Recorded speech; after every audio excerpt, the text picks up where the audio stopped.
teknologoak izanik, esparru berri bat egin izan da hizkuntzaren guk teknologia hori garatzen dugu, eta behar dute elkarlan hori hortzen aritzea hizkuntzaren ikuspegitik, gauzak ondo egiteko.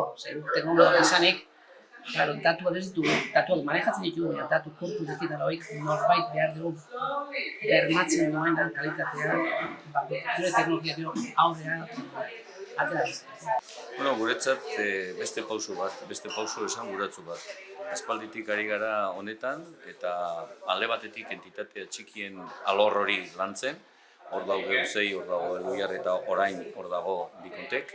Eta horrez esan nahi du, hizkuntzaren iraultza horretan, eta batez bere euskararen moduko hizkuntza batentzat iraultza hau oso garrantzitsua dela, iraultza horretan partaide izan nahi dugu, batez bere gure baliabide linguistikoak, gero gizartearen eskuetan jartzen ditugunak, baliabide linguistiko horiek ere baliagarri izan daitezen prozedura berri hauen bitartez. Adimen artifiziala itzultza izan daiteke, baina gero hori zehaztu egin beharra egunerokoetan.